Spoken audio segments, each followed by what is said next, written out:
எது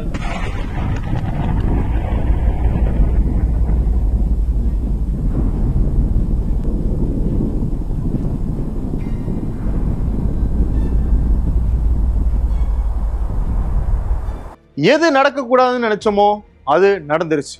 America Iran மேல தாக்குதல் நடத்திட்டாங்க. ஈரானுடைய அண்டர் கிரவுண்ட்ல இருக்கிற 3 அணுசக்தி மையங்கள் மேல தாக்குதல் நடந்திருக்கு. அமெரிக்கா கிட்ட மட்டுமே இருக்கிற பங்கர் பஸ்டர் பாம்ஸ் மூலமாக இந்த தாக்குதலை நடத்தியிருக்காங்க. ஆனா இந்த தாக்குதல்ல ஈரானுடைய அந்த அணுசக்தி மையங்கள்ல பாதிப்பு ஏற்பட்டுச்சா? இந்த பங்கர் பஸ்டர் பாம்ஸ்னா என்ன? இந்த தாக்குதல் ஒரு நீண்ட போருக்கான தொடக்கமா? இதை பத்தியெல்லாம் தான் இந்த வீடியோல பார்க்க போறோம். இது டிகோட் பை வெங்கட்.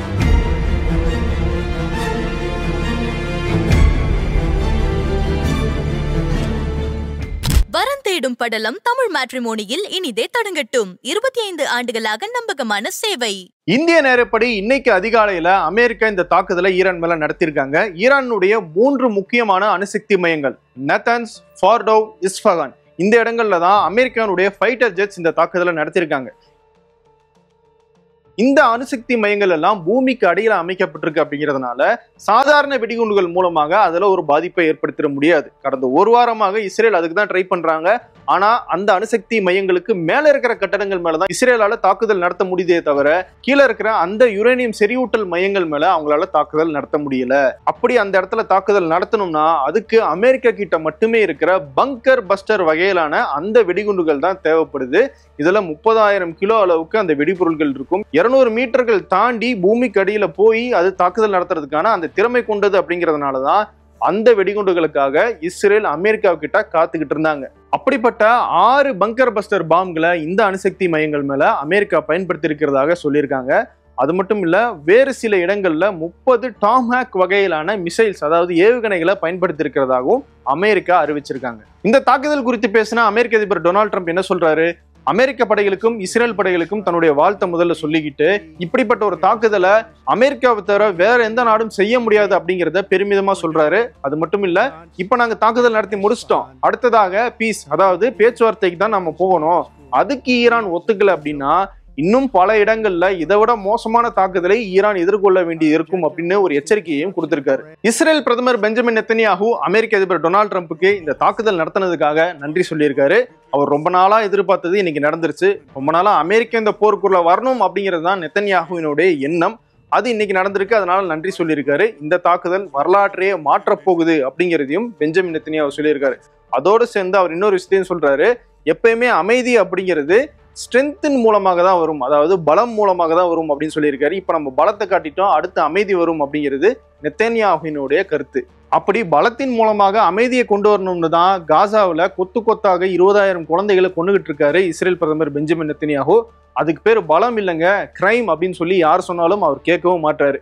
சரி, அதை விடுங்க. இன்னொரு பக்கம் ஈரான் இந்த தாக்குதலுக்கு என்ன எதிர்வினை ஆட்டியிருக்காங்க அப்படிங்கிறத பார்க்கலாம். அமெரிக்காவினுடைய இந்த தாக்குதல் ஒரு கிரிமினல் பிஹேவியர்னு சொல்றாங்க ஈரான். அது மட்டும் இல்ல, ஐநா சபையினுடைய சட்ட விதிகள், சர்வதேச சட்ட விதிகள், நியூக்ளியர் நான் ப்ராலிஃபரேஷன் ட்ரீட்டியினுடைய சட்ட விதிகளை மீறி அமெரிக்கா இந்த தாக்குதலை நடத்தியிருக்காங்க. இதனுடைய விளைவு கடுமையாக இருக்கும்னு ஈரான் ஒரு எச்சரிக்கையை கொடுத்திருக்காங்க.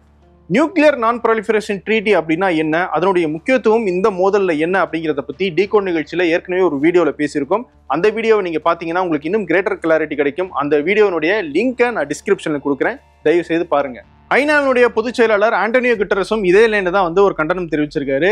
இந்த தாக்குதல் எனக்கு மிகுந்த கவலை அளிக்குது, மிக விரைவில் இந்த போர் அப்படிங்கிறது உலகம் முழுக்க பரவறதுக்கான வாய்ப்பு இருக்கு, அதனால அனைத்து தரப்பும் தாக்குதலை நிறுத்திட்டு பேச்சுவார்த்தைக்கு வாங்க, மிலிட்ரியால எந்த சொல்யூஷனும் ஏற்படுத்த முடியாது, பேச்சுவார்த்தையால மட்டும்தான் ஏற்படுத்த முடியும், எல்லாரும் சர்வதேச விதிகளை பின்பற்றுங்க அப்படிங்கிற ஒரு எச்சரிக்கையை கொடுத்திருக்காரு. இன்னொரு பக்கம் அமெரிக்காவிலையும் டொனால்ட் ட்ரம்பினுடைய இந்த நடவடிக்கைக்கு எதிர்ப்பு கிளம்பி இருக்கு. அவருடைய சொந்த கட்சியான ரிப்பப்ளிக் கட்சிக்குள்ளேயே இருவேறு விதமான கருத்துக்கள் இருக்கு. அமெரிக்கா இந்த போருக்குள்ள தலையிடக்கூடாது அப்படிங்கிறது, இன்னொரு பக்கம் அமெரிக்கா இந்த தாக்குதலை நடத்தினது சரி அப்படிங்கிறது. ஏன் அப்படின்னா இது இஸ்ரேலுக்கும் ஈரானுக்கும் இடையிலான மோதல், அதுல நீங்க ஏன் போய் தலையிடுறீங்க, அமெரிக்கர்கள் ஏன் அதுல போய் பலி கொடுக்க போறீங்க, அதனால இந்த போருக்குள்ள அமெரிக்கா போகக்கூடாது. ஏற்கனவே இஸ்ரேலுக்கு கடந்த 2 ஆண்டுகள்ல 22 பில்லியன் அமெரிக்க டாலர்களை அமெரிக்கா கொடுத்துருக்கு. அதெல்லாம் தாண்டியும் திரும்பியும் போய் நம்ம ஒரு போர்ல இறங்கணும் அப்படின்னா அது அமெரிக்காவுக்கு தான் நஷ்டம் அப்படின்னு சொல்லி மேக் அமெரிக்கா கிரேட் அகைன் அப்படின்னு ஒரு கேம்பெயினை நடத்திட்டு இருக்காருல ட்ரம்ப். அந்த கேம்பெயின்ல இருக்கிற முக்கியஸ்தர்களே ட்ரம்புக்கு எதிராக பேசிட்டு இருக்காங்க. அது மட்டும் இல்ல, அமெரிக்காவினுடைய அரசியலமைப்பு சட்டத்தின்படி இப்படிப்பட்ட ஒரு தாக்குதலை அமெரிக்கா வேறொரு நாடு மேல நடத்தணும்னா, அந்த தாக்குதல் பெரிய பின்விளைவுகளை ஏற்படுத்தும்னா, அந்த தாக்குதலை நடத்துறதுக்கு முன்னாடி அமெரிக்காவுடைய காங்கிரஸ் சபை கிட்ட டொனால்ட் ட்ரம்ப் ஒப்புதல் வாங்கியிருக்கணும். அப்படி அவர் வாங்கல அப்படிங்கிறது மிகப்பெரிய குற்றம் அப்படின்னு சொல்லி அங்க இருக்கிற எதிர்க்கட்சிகளை சேர்ந்த செனட்டர்ஸ் போர்க்கொடி உயர்த்திருக்காங்க. சரி, முக்கியமான விஷயத்துக்கு வருவோம். இந்த தாக்குதலால என்ன பாதிப்பு ஏற்பட்டது?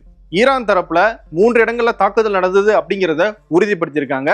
ஆனால் அதுல பெரிய பாதிப்பு இல்லை அப்படிங்கிறது தான் அவங்க சொல்ற விஷயம். ஈரான் தரப்பு அதிகாரிகள் சொல்றது என்னன்னா, இந்த 3 அணுசக்தி மையங்களும் தாக்கப்படலாம் அப்படிங்கிறதுனால எங்களுடைய மக்களை காப்பாத்திக்கணும். ஏன்னா ரேடியேஷன் வெளியாச்சுன்னா அங்க இருக்கிற மக்கள் தான் பாதிக்கப்படுவாங்க.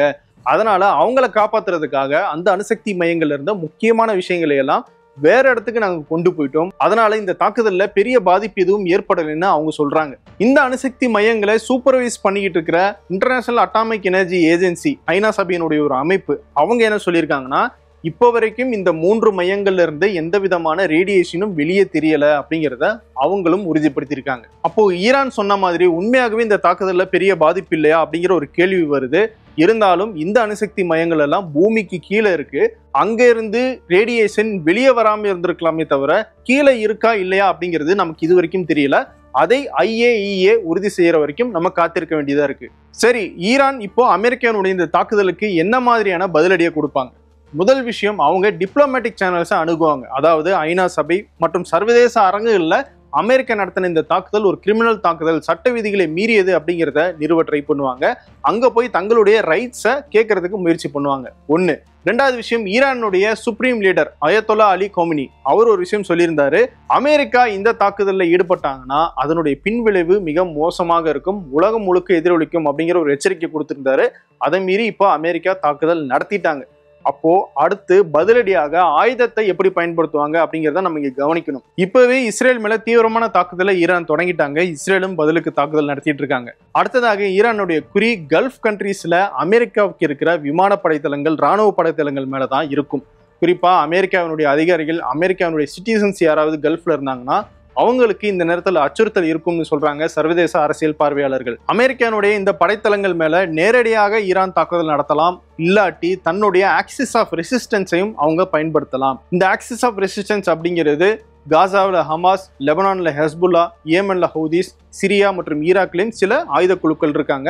அவங்க மூலமாகவும் அமெரிக்கா, இஸ்ரேல் மற்றும் அவங்களுடைய ஆதரவு நாடுகள் மேல தாக்குதல் நடத்துறதுக்கான வாய்ப்பு ரொம்ப அதிகம். நம்ம நேத்து டிகோட் வீடியோல சொல்லியிருந்தோம், அமெரிக்கா ஈரான் மேல தாக்குதல் நடத்தினாங்கன்னா ஏமன்ல இருக்கிற ஹவுதிஸ் அமெரிக்காவினுடைய கப்பல்கள் செங்கடல் வழியாக போகும்போது அதுல தாக்குதல் நடத்துவாங்க அப்படின்னு.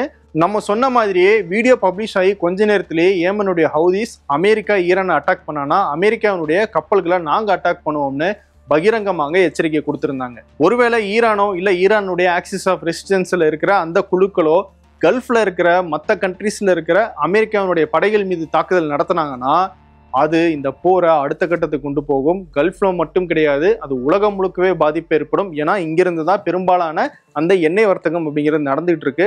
அதை ஈரான் முடக்கவும் வாய்ப்பு இருக்கு, அதன் மேல ஈரான் தாக்குதல் நடத்தவும் வாய்ப்பு இருக்கு.